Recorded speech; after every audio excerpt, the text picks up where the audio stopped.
बच्चों चलते हैं mental math question bank class 9th। जी हाँ, क्लास 9th का हम मेंटल मैथ करने वाले हैं और बहुत ही इम्पोर्टेंट है बच्चों। जो आपके एनसीईआरटी का मैथ है उससे रिलेटेड काफ़ी कुछ हद तक की है, लेकिन इसमें कुछ अलग तरीके से भी दिए हुए हैं। और आपको मैं सभी बच्चों से रिक्वेस्ट करता हूँ कि आप सभी बच्चे मेंटल मैथ की प्रैक्टिस करें ताकि आपके एग्जाम में अच्छे मार्क्स आएँ, लेकिन दूसरों को सिखाना ना भूले आप अपनी प्रैक्टिस के लिए, क्योंकि मैथ प्रैक्टिस का ही होता है। आइए चलते हैं नेक्स्ट क्वेश्चन पर। यहाँ पर आप देख पा रहे हैं बच्चों, क्वेश्चन नंबर 41 हम करने वाले हैं और क्या लिखा है आइए रीड कर लेते हैं। In given figure BD and CD are bisectors of external angle at B and C। ठीक है बच्चों, यहाँ पर रिस्पेक्टिवली तो BD और CD यहाँ बाइसेक्टर दिए हुए हैं, ठीक है। और साथ ही एंगल BAC 80 डिग्री का है, यहाँ पर 80 डिग्री का एंगल बना हुआ है। BDC हमें फाइंड आउट करना है, ये वाला एंगल हमें फाइंड आउट करना है। और एक्सटर्नल मैं आपको बता देता हूँ, यहाँ पर एक एक्सटर्नल एंगल बना है CBE, तो इसका बाइसेक्टर है, और ये CD BCF का बाइसेक्टर है। ठीक है, साथ ही हम करने वाले हैं बच्चों question number 42। In the given figure PS is the bisector of angle QPR and PT perpendicular QR। यहाँ पर PT परपेंडिकुलर का मतलब होता है कि 90 डिग्री का एंगल वो प्रोड्यूस करता है, बनाता है। ठीक है बच्चों, यहाँ पर साथ लिखा PRT 60 डिग्री और PQS 40 डिग्री। यहाँ पर ये मैंने करेक्शन किया है, ये 40 डिग्री का है। फाइंड SPT, ठीक है, SPT हमें फाइंड करना है, SPT ये हमें फाइंड करना है। ठीक है बच्चों, आपने दोनों क्वेश्चन देख लिए हैं, आइए करना शुरू करते हैं। यहाँ पर बच्चों मैंने ये क्वेश्चन पहले से लिख के रखा हुआ है, मैं आपको ये दिखा देता हूँ। ये देखिए, ये क्वेश्चन हम सोल्व करने वाले हैं। और बच्चों यहाँ पर आइए, सबसे पहले हम ये क्वेश्चन आपने देख लिया है, तो सबसे पहले हम क्या करेंगे बच्चों, यहाँ पर मैं आपको इस तरीके से दिखाता हूँ। देखिए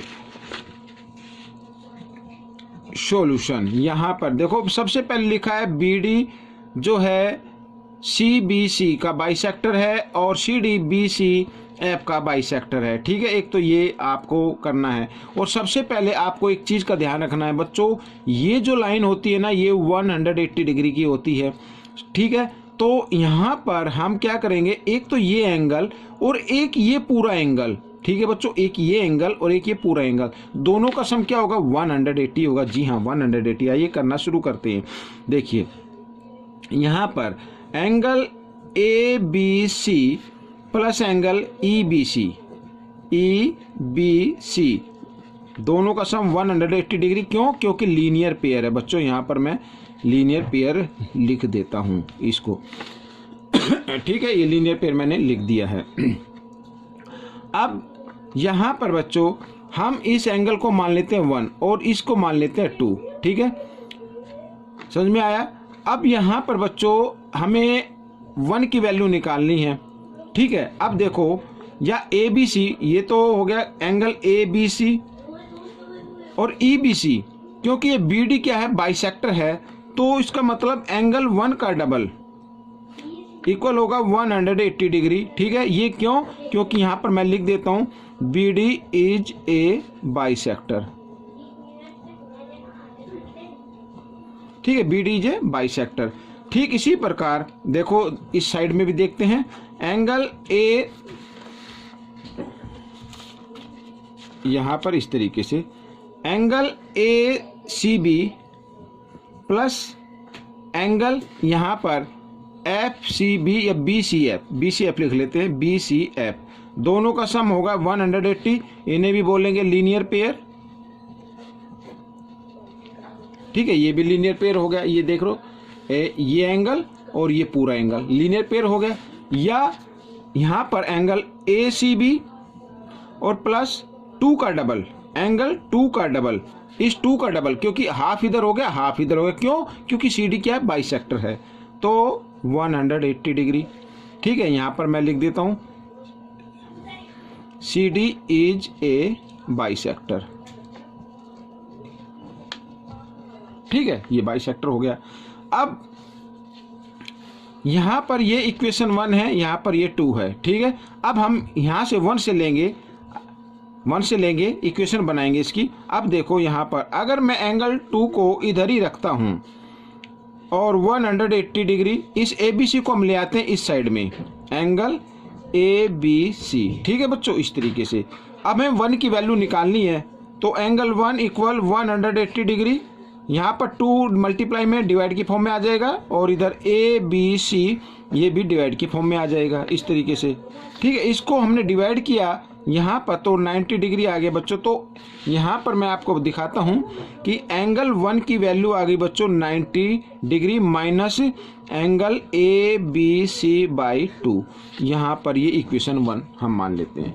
ठीक है, आइए 2 और निकाल लेते हैं। ये देख रहे हैं ना, तो यहाँ भी हमें क्या करना है, एंगल 2 को इधर ही रखना है और 180 डिग्री ACB को इधर ले आएँ तो एंगल ACB माइनस का हो जाएगा इधर। और अगर हम 2 की वैल्यू निकालते हैं बच्चों, इधर ये देखिए 2 की वैल्यू निकाल लेते हैं तो 180 और यहाँ पर ACB, तो 2 इधर मल्टीप्लाई में इधर आकर डिवाइड की फॉर्म में आ गया इस तरीके से। तो इसको भी डिवाइड कर देते हैं। तो यहाँ पर कहने का मतलब है, मैं नीचे लिख लेता हूँ, तो 2 की वैल्यू आ गई 90 डिग्री माइनस एंगल ACB/2। ठीक है, इस तरीके से। या फिर आप इसको लिख सकते हैं 90 डिग्री माइनस 1/2 और यहाँ पर लिख सकते हैं बच्चों एंगल ACB। इस तरीके से भी आप लिख सकते हैं। आइए इसको भी लिख लेते हैं यहाँ पर, ये वाला। ठीक है, ये वाला। ठीक है, यहाँ पर लिख लेते हैं तो 90 डिग्री, ठीक है, इसके आगे ये वाला 90 डिग्री माइनस 1/2 और यहाँ पर एंगल ABC इस तरीके से। ठीक है, समझ में आ गया। एंगल 1 की और एंगल 2 का हमने क्या कर दिया, यहाँ पर वैल्यू निकाल ली है। अब आपको करना क्या है बच्चों, यहाँ पर देखो, इसे हम 2 मान लेते हैं। अब यहाँ पर देखिए दोबारा एक बार फिर, आप ट्रायंगल लेते हैं BDC, ये ट्रायंगल हम लेते हैं और ट्रायंगल के इसमें 1, 2 और ये एंगल, तीनों एंगल का सम क्या होता है, इक्वल 180 के होता है। आइए करना शुरू करते हैं।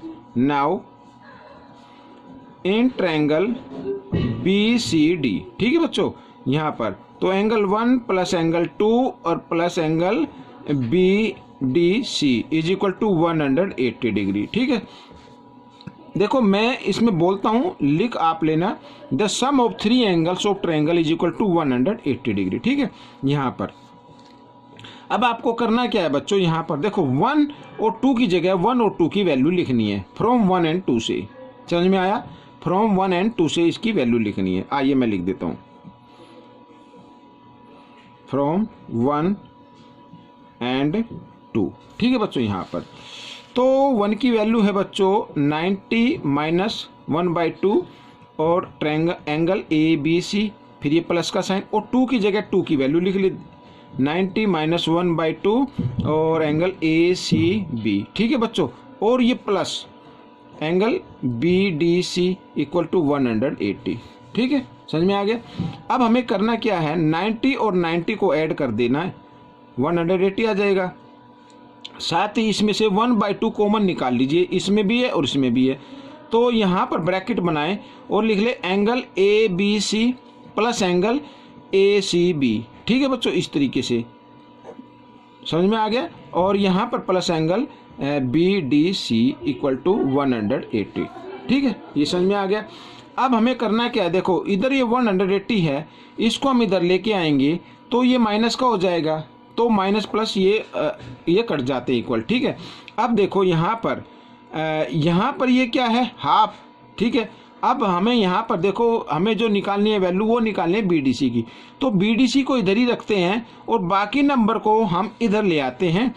ठीक है, राइट हैंड साइड में, तो ये माइनस का इधर आकर प्लस का हो जाएगा। तो मैं लिखता हूँ कुछ इस तरीके से, एंगल BDC, ठीक है, इक्वल ये प्लस का हो गया और यहाँ पर एंगल ABC और प्लस एंगल ACB। ठीक है, इस तरीके से लिख सकते हैं। समझ में आ गया। अब देखिए, अब मैं फिगर में आपको दिखा देता हूँ। यहाँ पर देखो एंगल ABC इसकी वैल्यू, एंगल ACB ये। ठीक है, अब हमें एंगल A की वैल्यू निकालनी है। अब एंगल A की वैल्यू कैसे निकालनी है मैं आपको इसमें लिख के दिखाता हूँ। देखो यहाँ पर ये ट्रायंगल है, ट्रायंगल ABC, तो इसमें तीनों एंगल का सम क्या होगा, 180 होता है। ठीक है, आइए देखो, angle A plus angle ABC और plus angle ACB is equal to 180 degree. ठीक है, आपको क्या करना है, एंगल ए को इधर लेके आना है ताकि इनकी वैल्यू आ जाए, A B C plus angle A C B और equal 180 degree minus angle A. ठीक है, ये आ गया। तो हमें क्या करना है, इसको मान लीजिए ये थर्ड इक्वेशन हो गई, तो इसकी जगह हमें इसको लिखना है। ठीक है, इसकी वैल्यू को लिखना है। तो मैं यहाँ पर लिख लेता हूँ फ्रॉम, ये देखिए फ्रॉम थर्ड। ठीक है, तो angle B D C equal half और A B C plus A C B की जगह हम इसकी वैल्यू को लिख लेते हैं, यहाँ पर मल्टीप्लाई का साइन लगा देता हूँ। तो 180 माइनस एंगल ए, समझ में आ गया। अब ये जो 2 है ना, ये इसके नीचे भी माना जाएगा और इसके नीचे भी माना जाएगा। तो अब angle B D C equal 2 से जब इसको डिवाइड कर दें तो यहाँ पे आ जाएगा 90 डिग्री और यहाँ पर माइनस एंगल ए, तो ए यहाँ पर एंगल ए और इसके नीचे भी 2 आ जाएगा। क्यों? क्योंकि अगर मैं इसको ब्रैकेट बना लेता हूँ, क्योंकि ब्रैकेट और डिजिट के बीच में कोई साइन नहीं तो मल्टीप्लाई तो होता ही है, तो 1/2 की मल्टीप्लाई इससे के साथ भी करनी है और इधर भी करनी है, तो सेम यही आएगा। ठीक है बच्चों, आइए अब देखो angle B D C equal यहाँ पे 90 डिग्री आ गया माइनस अब ए। अब मैं आपको दिखाता हूँ एंगल ए, ये वाला ए यानी बी ए सी, ये वाला एंगल है तो 80 डिग्री का है, तो इसकी जगह हम क्या लिखेंगे 80 माइनस 2। ठीक है, तो 2 से इसको डिवाइड करते हैं, यहाँ पे आ गया 40। तो कहने का मतलब है 90 डिग्री माइनस 40 डिग्री। तो बी डी सी की वैल्यू क्या आ गई, angle B D C equal आ गया यहाँ पर 50 डिग्री। ये आपका आंसर आ गया बच्चों। ठीक है, ये क्वेश्चन कैसा लगा मुझे कमेंट्स में जरूर लिखे। आइए चलते हैं अगले क्वेश्चन पर। यहाँ पर जो हमने नेक्स्ट क्वेश्चन रीड किया था उसको ऊपर भी चलते हैं। अब देखिए यहाँ पर ये क्वेश्चन रहा। अब देखो फिगर आप देख पा रहे हैं। ठीक है, in the figure P S is a bisector. यहाँ पर पी एस क्या है, बाइसेक्टर एंगल पी का और क्यू पी आर का। ठीक है, और ये परपेंडिकुलर दिया और साथ ही पी आर टी 60 डिग्री और पी के wise 40 degree, find S P T. तो हम सबसे पहले क्या करना है बच्चों, सबसे पहले हमें करना होगा, यहाँ पर मैं आपको दिखाता हूँ। सबसे पहले हमें ये पूरा एंगल फाइंड आउट करना, पूरा एंगल फाइंड आउट करना है। ठीक है, आइए करना शुरू करते हैं। देखो solution in triangle P Q R. ठीक है, पी क्यू आर में angle P plus angle Q plus angle R is equal to 180 degree. Sum of 3 angles.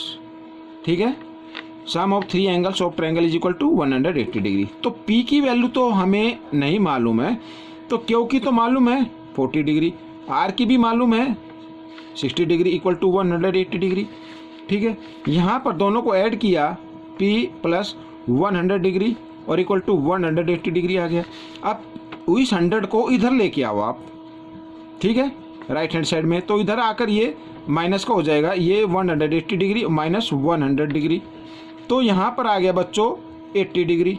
ठीक है, तो P की वैल्यू क्या आ गई 80 डिग्री। अब यहाँ पर देखो मैं लिखता हूँ पी एस इज ए, हाँ ये देखिए P S is a bisector of angle, यहाँ पूरा नाम लिख लेते हैं इसका।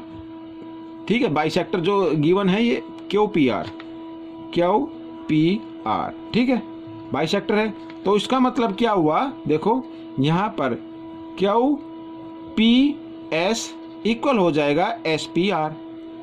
यहाँ पर एंगल का साइन लगा देते हैं, एस पी आर। ठीक है, इक्वल इक्वल हो गया, समझ में आ गया। अब हमें कैसे निकालना है, मान लीजिए हमें ये वाला लेना है, हमें एस पी आर की वैल्यू निकालनी है। तो एस पी आर की वैल्यू क्या होगी कि जो एंगल आया है, यानी कौन सा एंगल, ये एंगल पूरा नाम दे दो या हाफ ही नाम दे लो, कोई बात नहीं, पी। ठीक है, एंगल पी आ गया ना, ये पी की वैल्यू आ गई, तो इसका हाफ एस पी आर होगा। ठीक है, तो यहाँ पर P की वैल्यू आई है 80 डिग्री, इसको 2 से डिवाइड करते हैं तो आती है 40 डिग्री। समझ में आ गया। तो एस पी आर की वैल्यू क्या आ गई, यहाँ पर मैं दोबारा लिख देता हूँ, एस पी आर इक्वल आ गया 40 डिग्री। ठीक है, अब हमें यहाँ पर मैं आपको एक बार फिर दिखा देता हूँ। देखो एस पी आर ये पूरा एंगल आ गया 40 डिग्री, ये भी 40 है, ये भी 40 है। अब बच्चों हमें एस पी टी की वैल्यू निकालनी, इसकी निकालनी है, तो कैसे आएगी, अगर एस पी आर में से टी पी आर माइनस कर दें, इस एंगल में से ये टी पी आर माइनस कर दें तो ये एंगल बच जाएगा। ठीक है, तो आपकी SPT की वैल्यू आ जाएगी। और लेकिन TPR की वैल्यू क्या होगी ये तो हमें नहीं मालूम है। आइए इसको फाइंड कर लेते हैं। देखो, नाउ इन ट्रायंगल TPR देखो यहाँ पर तो परपेंडिकुलर 90 डिग्री का एंगल बन रहा है। ठीक है, आइए मैं लिख लेता हूँ। तो angle TPR plus angle PTR और plus angle R is equal to 180 degree. ठीक है, तो TPR तो हमें फाइंड आउट करना है, PTR यहाँ पर 90 डिग्री है और R गिवन है 60 डिग्री इक्वल टू 180 डिग्री। ठीक है, यहाँ पर मैं लिख लेता हूँ कि ताकि थोड़ा सा याद रहे कि क्या यहाँ पर है PT परपेंडिकुलर QR, इसलिए 90 डिग्री आया बच्चों यहाँ पर। ठीक है, आइए एंगल TPR और दोनों को ऐड किया 150 डिग्री और यहाँ पर 180 डिग्री। ठीक है, तो एंगल TPR इक्वल 180 डिग्री और ये इधर प्लस का इधर आकर ये माइनस का हो गया, तो बचा 30 डिग्री। ठीक है बच्चों, क्या बचा? 30 डिग्री। अब एंगल TPR की वैल्यू आ गई बच्चों 30 डिग्री। ठीक है, यहाँ पर TPR की वैल्यू आ गई, ये आ गई 30 डिग्री। अब हमें क्या करना है, SPR में से TPR माइनस कर देना है, तो SPT आ जाएगा। ठीक है, एंगल SPT कैसे आएगा कि हम अगर एंगल SPR में से माइनस कर दे एंगल TPR ये माइनस कर दे तो SPT आ जाएगा। ठीक है, आइए माइनस कर देते हैं SPR। अब SPR क्या है बच्चों, देखो यहाँ पर SPR की वैल्यू आई है 40 डिग्री, तो 40 डिग्री माइनस TPR की वैल्यू ये आ गई 30 डिग्री, 30 डिग्री लिख दिया और दोनों को माइनस किया तो आ गया 10 डिग्री। ठीक है, तो एंगल SPT की वैल्यू आ गई बच्चों 10 डिग्री। ये आपका आंसर आ गया। तो आपको ये क्वेश्चन कैसा लगा मुझे कमेंट्स में ज़रूर लिखें और इसमें से सीखकर आप दूसरे बच्चों को ज़रूर सिखाएं। मिलते अगले पार्ट में, तब तक के लिए धन्यवाद।